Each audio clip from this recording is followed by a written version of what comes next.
하나님 말씀 마태복음 11장 20절에서 30절의 말씀입니다. 마태복음 11장 20절에서 30절 우리 한 목소리로 같이 읽겠습니다. 시작. 예수께서 권능을 가장 많이 행하신 고울들이 회개하지 아니하므로 그때 책망하시되 화 있을진저 고라시나 화 있을진저 베세다야 너희에게 행한 모든 권능을 두로와 시돈에서 행하였더라면 그들이 벌써 베옷을 입고 제에 앉아 회개하였으리라. 내가 너희에게 이르노니 심판날에 두로와 시돈이 너희보다 견디기 쉬우리라. 가버나움아 내가 하늘에까지 높아지겠느냐 음부에까지 낮아지리라. 내게 행한 모든 권능을 소돔에서 행하였더라면 그 성이 오늘까지 있었으리라. 내가 너희에게 이르노니 심판날에 소돔 땅이 너보다 견디기가 쉬우리라 하시니라. 그때 예수께서 대답하여 이르시되 천지의 주제이신 아버지여 이것을 지혜롭고 슬기 있는 자들에게는 숨기시고 어린아이들에게는 나타내심을 감사하나이다. 옳소이다. 이렇게 된 것이 아버지의 뜻이니이다. 내 아버지께서 모든 것을 내게 주셨으니 아버지 외에는 아들을 아는 자가 없고 아들과 또 아들의 소원대로 계시를 받는 자 외에는 아버지를 아는 자가 없느니라. 수고하고 무거운 짐진 자들아 다 내게로 오라. 내가 너희를 쉬게 하리라. 나는 마음이 온유하고 겸손하니 나의 멍에를 메고 내게 배우라. 그리하면 너희 마음이 쉼을 얻으리니 이는 내 멍에는 쉽고 내 짐은 가벼움이라 하시니라. 아멘. 오늘 말씀의 제목은 책망 가운데 주신 소망이라는 제목으로 말씀을 나눕니다. 예수님께서 갈릴리 각 촌과 마을들을 일일이 찾아다니시면서 또 제자들을 보내시기까지 하시면서 천국 복음을 전파하시고 그 나라의 능력을 나타내 보이셨습니다. 그래서 어제 본문에서 나오는 말 중에 12절에서 세례 요한의 때부터 지금까지 천국은 침노를 당한다 12절의 말씀처럼 지금 천국 복음이 정말 능력 있고 왕성하게 막 전진해 나가고 있는 겁니다. 자, 그렇게 지금 천국 복음이 전진해 나가고 있는데 그런데 그 권능을 그렇게 가장 많이 베푼 그 고울들이 주님은 기대할 때 가장 먼저 회개하면서 천국을 영접할 거라고 기대했었단 말입니다. 그런데 그 마을들이 어땠다고요? 오히려 회개하지 않는 것을 보신 거예요. 오늘 20절에 보면은 이런 무지와 불신앙의 결과 어떻게 경고하시는가 이제 오늘 이야기입니다. 내용관찰 문제 1번을 보시면 권능을 가장 많이 행한 고울들이 회개하지 않자 예수님은 뭐라고 책망하십니까? 이제 21절부터 24절까지의 내용을 쭉 보면은 지금 너희 이스라엘에게 행한 이 권능을 이방 땅 두로와 시돈에서 행했더라면 저들은 베옷을 입고 제에 앉아서 회개했을 거라는 거죠.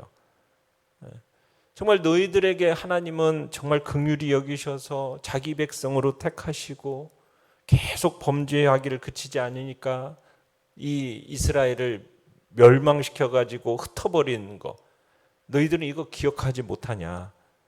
그 후에도 오히려 너희를 잊지 아니하시고 다시 회복시키셔서 그 심판의 고통을 가장 혹독하게 겪은 이 갈릴리의 이 구원의 빛을 가장 먼저 비추어 줬는데 너희는 그 무지와 불신앙으로 이 메시아의 구원을 배척하는 거냐. 너희들의 이 스스로 하늘에까지 높아지는 이 영적 교만에 대해서 하나님께서 책임을 물러서 결국 너희들을 어디까지 낮추겠다고 지금 하시는 겁니까? 음부 지옥에까지 낮추겠다. 이렇게까지 책망하시고 경고를 하시는 겁니다. 그러니까 지금 이렇게 하나님의 천국 복음이 전해지는데도 불구하고 이것을 받아들이지 않는 이들이 당하게 될 이 심판의 엄중함에 대해서 선포하시면서 심판날에 소돔 땅이 오히려 너희보다 견디기가 더 쉽겠다. 이렇게 말씀하고 계시는 거죠. 지금 그러니까 예수님이 행하시는 이 놀라운 기적이나 표적들은요.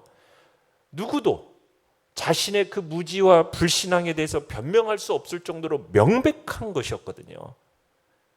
이 표적들에서 하나님의 사랑, 하나님의 은혜, 이것을 보여주고 계시는데 이것을 깨닫지를 못하는 이 무지와 불신앙에 대해서 너희들은 변명할 수가 없을 거다.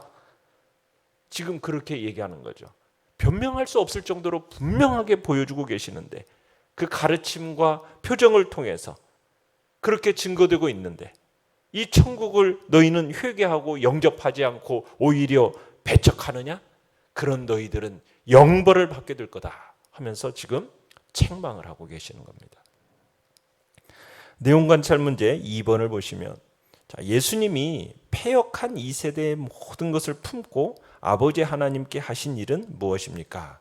22절 끝에 보면 감사하나이다 라고 이렇게 끝내면서 예수님이 이 패역한 세대 가운데서도 복음을 받아들인 자들이 있음에 대해서 하나님께 감사를 하시는 걸 보게 됩니다. 어떻게 보면 지금은 세례 요한이 속한 이 옛 시대와는 비교할 수 없이 정말 풍성하고 명백한 천국의 실제를 보여주시고 그들은 경험하면서도요, 이러한 천국을 여전히 거부하고 있는 겁니다. 그런데 이러한 세대의 불신앙에 대해서 주님이 이제 설명하시는 내용은 뭐냐면 이렇게 된 것은 하나님께서 저들에게 뭐 하셨기 때문이라는 거예요? 숨기셨기 때문이다 라는 설명을 하고 있습니다. 그러니까 지금 지혜롭고 총명한 자들이 깨닫지 못하고 오히려 어린아이들, 젖먹이같이 깨닫는 것이 지력이 없는 자들, 어떻게 보면 그런 자들이 오히려 알게 되었다라는 것은 결국 천국 비밀을 깨달아 아는 것은 사람의 지혜와 사람의 지력으로 되는 것이 아니라는 것을 지금 말씀하고 계시는 겁니다. 그러니까 천국 비밀은 사람의 능력으로 알 수 있는 게 아니에요. 특별한 능력으로 이루어지는 일이라는 거죠. 말하자면은 성령께서 그 마음을 열어주셔서 깨닫게 하셔야만 알 수 있는 내용이 바로 천국 비밀이다. 이것을 이제 말씀하시는 겁니다. 그래서 하나님께서 어떤 자에게는 감추이시고요, 어떤 자에게는 열어 보이셨다. 지금 말씀하시는 거예요. 그러니까 천국 은혜를 깨닫는 것이 사람의 능력으로 되는 게 아닙니다. 그 기간이 길든 짧든 간에 하나님께서 열어 보여주셔야만이 알 수 있고 믿을 수 있다는 겁니다. 그러니까 아무리 지혜로운 자라 할지라도요, 그 지혜로는 이 천국 비밀을 깨달을 수가 없는 거예요. 그러나 아무리 젖먹이같이 무지하고 어리석은 자라 할지라도요, 하나님께서 친히 알려주시면 깨닫고 믿을 수 있는 것이 바로 복음인 겁니다. 오직 하나님께서 우리에게 알려주셔야지고 하나님께서 깨닫게 해주시는 역사가 있어야만이 알기도 하고 믿기도 하는 거다. 지금 그것을 주님이 우리에게 말씀하고 계시는 거예요. 그러면서 26절에서 이렇게 해가지고 옳소이다. 이렇게 된 것이 아버지의 뜻입니다. 누가 믿을 수 있겠습니까? 어떤 사람에게 믿음의 은혜가 주어진다는 얘기입니까? 하나님의 뜻에 달린 일이다. 지금 이렇게 말씀하시는 거죠. 천지의 주제이신 하나님께서 자신의 기뻐하시는 뜻을 따라서 우리 중 한 사람 한 사람을 일일이 택하시고 부르셔서 때가 되어 복음을 믿게 하셨다라는 거예요. 그러니까 하나님의 기뻐하시는 뜻을 따라서 성령으로 천국의 비밀을 알리시는 자, 그 사람은 어느 시대를 살든지 그 비밀을 깨닫고 믿음으로 천국을 영접하게 된다라는 것을 지금 얘기하고 있는 겁니다. 하나님께서 이 천국의 비밀을 그 기뻐하시는 자에게 열어보시는 일이 있어서 이제 27절에서는 예수 그리스도께서 행하시는 역할에 대해서 이제 밝히 말씀을 하고 계세요. 먼저 27절에서 얘기하는 말은 뭐냐면, 먼저는 천지의 주제이신 하나님께서 모든 것을 아들에게 어떻게 하셨다는 겁니까? 주셨다. 이 사실을 알리십니다. 그러니까 천지의 주인이신 하나님 아버지로부터 천지 만물을 유업으로 받고 다스리실 상속자로서 그리스도가 이제 그 모든 것을 되었다. 상속자가 그리스도가 되었다. 지금 이것을 얘기하는 겁니다. 그리고는 성부와 성자 하나님 사이에 존재하는 독특한 어떤 지식과 알에 대해서 이제 말씀을 하시는 거죠. 아버지 위에는 아들을 깊이 온전하게 아는 자가 없고, 아들 위에도 온전하게 아버지를 아는 자가 없다. 그러니까 이건 지금 아버지와 아들이 서로를 독특하게 아신다라는 지금 이야기를 하고 있는 겁니다. 그러면서 하나님께서 천국의 비밀을 그 기뻐하는 자에게 알리신다 하시는데 누구를 통해서 알리신다는 겁니까? 아들의 소원대로 계시를 받은 자가 안다. 이렇게 얘기하고 있어요. 그죠? 그러니까 누구를 통해서 알리신다는 거예요? 하나님 아버지를 알리시는데 누구를 통해서? 그 자신의 아들 그리스도를 통해서 이 하나님 아버지를 알리신다는 거예요. 그러니까 이 천국 비밀의 핵심은요, 아들의 소원대로 계시를 받은 사람이 하나님을 알게 되는 겁니다. 자, 지금 이 알미라는 것, 지식이라는 것, 이것은 뭘 얘기하는 거냐면 하나님과 살아계신 하나님과의 인격적으로 안다는 얘기예요. 그냥 뭐 지식적으로 뭐 안다라는 표현이 아니라 하나님하고 나하고 어떤 관계 속에서 아는가 합니까?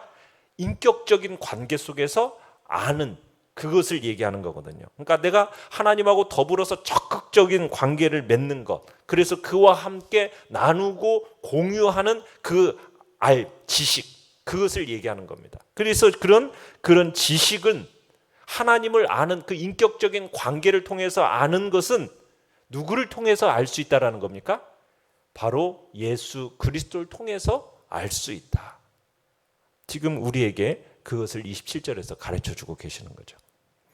자, 연관 묵상 문제 3번을 보시면 예수님이 사람들에게 주신 초청장의 내용과 의미를 묵상해 봅시다. 자, 28절에 수고하고 무거운 짐진 자들아 다 내게로 오라. 내가 너희를 쉬게 하리라.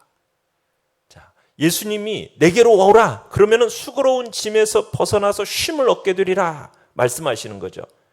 자, 여기에서 이 말씀 속에서 예수님께서 우리에게 참된 안식을 베푸시는 분이다라는 것을 알려주고 계시는 거죠. 자, 그러면서 내게로 오라. 자, 우리가 위에 말씀하고 연결시켜 보면은 내게로 오라라는 이 부르시는 예수님은 우리 예수님께서 결국에는 누구를 알려주시겠다라는 겁니까? 하나님 아버지를 알려주시는 아들로서 이제 말씀하시는 거예요. 그러니까 예수님께서 베푸시는 이 안식이라는 것은 예수님께서 하나님을 우리에게 알려주시는 것과 밀접한 관계가 있는 겁니다. 그러니까 예수님께서 하나님을 우리에게 딱 알려주시면서 그 하나님을 알므로 말미암아 오는 그 안식을 우리에게 베푸신다라는 것을 우리에게 얘기하고 있는 거죠. 결국 우리의 안식이라는 것은 누구로부터 오는 겁니까? 하나님이에요. 하나님이 우리의 안식입니다. 하나님을 아는 것이 우리로 하여금 안식을 누리게 하는 거예요. 하나님을 알아야 진정 우리의 영혼이 안식과 쉼을 얻게 되는 겁니다.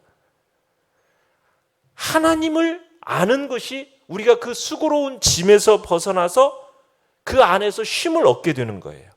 자, 그런데 그 안식의 하나님을 누가 우리에게 알려주신다고요?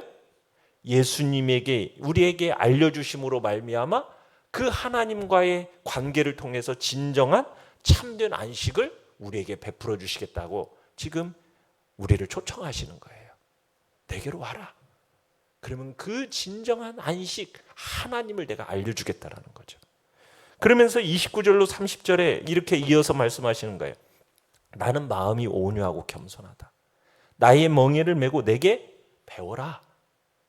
내게로 와서 배우라는 거죠. 알으라는 거죠. 그러면 너희 마음이 쉼을 얻게 된다는 거예요. 누구를 배우라는 걸까요? 예수님, 하나님에 대해서 알려주겠다는 거예요. 예수님께서. 그러면은 너희 마음이 진정 쉼을 얻게 될 것이고 이로 말미암아 내 멍에는 쉽고 내 짐은 가볍기 때문에 이 일이 가능하다. 지금 말씀하시는 거죠. 자, 여기서 멍에를 맨다라는 것은 어떤 권세나 통치자에게 자신을 예속시키는 것을 뜻하는 겁니다. 어떤 통치자와 권세에게 자신을 예속시키는 것이 멍에를 맨다라는 의미거든요. 그러니까 나의 멍에를 메라라는 이 말씀은 나한테 속해라. 내 다스림을 받으라. 이런 뜻이에요. 그러니까 예수님이 나에게 속해서 나의 다스림과 나의 가르침을 받아라. 그러면 쉼을 얻게 될 거다 말씀하시는 거죠. 그러니까 예수님이 베푸시는 이 안식이라는 것은 단순히 어떤 육신적인 편안함만을 얘기하는 게 아닙니다. 거기서 그치는 게 아니라 우리의 영혼으로 하여금 진정한 쉼과 안식을 누리게 하는 것이 바로 예수님이 베푸신 안식이거든요. 그런데 왜 그런 쉼이 될 수 있느냐? 그 이유를 뭐라고 설명하고 있어요? 우리를 다스리시는 예수님은 어떤 분이기 때문에? 그 심령이 온유하고 겸손하시기 때문이다. 여러분, 오만한 사람, 오만한 왕으로부터 다스림을 받으면은 그 사람 막 짓누르고 정말 곤비하고 괴롭게 하잖아요. 군림하니까. 그런데 예수님의 다스림은 그렇지가 않다라는 거예요. 예수님의 다스림은 온유하고 겸손하셔요. 백성 위에 높이 군림하시고 섬김을 받으려 하시는 분이 아니죠. 그분은 오히려 어떤 분이세요? 자기를 낮추어서 죽기까지 백성을 섬기시는 분이 바로 우리 주 예수 그리스도시거든요.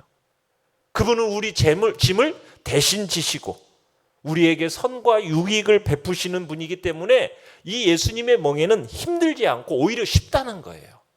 그러니까 그분의 다스림은 너를 무겁고 막 짓누르게 하는 것이 아니고 오히려 가볍다. 짐이 되어 부담스러운 게 아니라 오로지 도리어 즐거울 뿐이다 라고 말씀하시면서 심령이 온유하고 겸손하신 그 분에게 속해서 그분의 다스림 가운데 그분으로부터 배워라. 그러면 너희가 참된 안식과 평안을 누릴 거다. 지금 이 이야기를 하면서 내게로 와라 초청하고 계시는 거죠. 느낀 점 4번입니다. 절대 희망 없는 세대임에도 모든 사람을 그분 품으로 초대하시는 주님을 볼 때 무엇을 느낍니까? 어떻게 보면은 참 어제 말씀에서도 자기 장단에 맞추지 않는다고 세례 요한도 배척하고 예수님도 배척하고 그렇게 천국 복음이 그냥 능력 있게 막 전진해 가는데도 불구하고 이 표적을 그렇게 보여줘도 믿지도 않는 이 세대를 향하여서 그래도 여전히 주님은 어떻게 하고 계세요? 일하고 계시는 거죠. 주님을 제대로 그냥 제멋대로 막 비난하고 완악하고 천국 복음이 막 전진해가는 그런 가운데 있는데도 불구하고 막 반대하는 그들, 적신호가 어떻게 보면은 천국 복음에 적신호가 켜진 듯이 보이지만 하나님의 구원의 역사는 절대로 중단됨이 없이 계속 전진해 가고 있음을 우리로 하여금 느끼게 하는 거죠. 그래서 절대 이 희망 없는 세대 가운데서도 그 가운데서도 누가 있습니까? 여전히 복음을 받아들이는 자가 있어요. 그죠? 그것으로 인해서 하나님께 우리 주님은 감사하는 거예요. 그러면서 계속해서 뭐 하시는 겁니까? 포기하지 아니하시고 자신의 품으로 초청하는 사명에 충실하시는 그 우리 주님의 모습을 보게 되는 겁니다. 참으로 이 세대가 정말 패역한 세대인 것 같지만 그 중에도 여전히 하나님께서 성령으로 말미암아 마음을 열어서 보게 하시고 깨닫게 하시는 사람들이 있음을 믿습니다. 우리는 그런 가운데 참으로 이 세대를 포기하지 않고 정말 끊임없이 부르고 계시는 주님의 그 마음을 우리들이 가지고 주님 앞에 초대하는 자리에 우리가 있어야 할 것입니다. 우리도 어떻게 보면은 정말 의로운 구석이라고는 하나도 없는 존재이지 않았습니까? 아무 희망 없는 죄인이었지 않습니까? 그런 죄인된 우리에게 주님이 은총을 베푸셔서 성령께서 깨달아 알게 하심으로 우리 주님께로 나와 하나님을 아는 그 복된 안식의 자리로 우리를 이끌어 주시지 않았습니까? 그와 마찬가지로 우리가 볼 때는 완악하고 더 이상 소망이 없는 같은 세대로 보인다 할지라도 그 가운데 여전히 하나님께서 긍휼과 자비를 베푸는 사람이 있음을 우리들이 믿고 오늘도 우리는 주님이 초대하셨던 것처럼 세상 사람들에게 복음으로 믿음 초대하는 그 자리에 우리 모두가 있기를 바랍니다. 정말 그 가운데는 어린아이처럼 순수하게 복음을 믿고 받아들이는 분명한 사람이 있습니다. 그들에게 분명한 쉼을 또한 약속하고 계시니까 우리가 그 영혼의 안식을 주님으로 말미암아 하나님을 알므로 누리게 되었듯이 세상 가운데 그런 믿음의 복된 초대를 우리들이 또 함으로 겸손히 응하는 자들에게 참된 안식과 영원한 안식을 전달하는 복된 통로로 쓰임 받기를 간절히 바랍니다. 결단과 적용 5번입니다. 심판날 앞에 서 있는 이 세대를 읽어내는 통찰력이 있습니까? 그들을 위해 탄식하며 중보합니까? 기도할 때는 주님 앞에 짐을 내려놓는다고 하지만 눈 뜨면 도로 그 짐을 짊어지고 일어서지 않습니까? 주님이 주시는 참된 안식을 누리려면 어떻게 해야 하겠습니까? 우리가 참된 안식을 누리려면 주님께 나아가서 참으로 하나님으로부터 오는 그 참된 안식을 누리는 길밖에 없음을 알고 생명과 성령의 법으로 말미암아 그들의 심령이 새롭게 되어지는 우리의 마음을 다시 한번 회복시켜주는 그래서 주님이 주신 참된 기쁨을 맛볼 수 있는 복된 자리에 우리 모두가 있기를 기도하며 나아가시길 바랍니다. 오늘의 기도 같이 읽겠습니다. 시작. 이 세대 가운데 하나님의 긍휼과 안식이 필요한 사람들을 품고 주 앞으로 인도하게 하소서. 아멘. 말씀을 생각하면서 기도하시고요. 연약한 우리의 지체들을 위해서 기도해 주시며 또 이 코로나 시대 속에 하나님의 긍휼과 자비하심을 주의 교회 안에 나타내 보여달라고 이 시간 주여 은혜와 자비와 긍휼을 베풀어 달라고 주여 3번 부르짖으며 나아갑니다.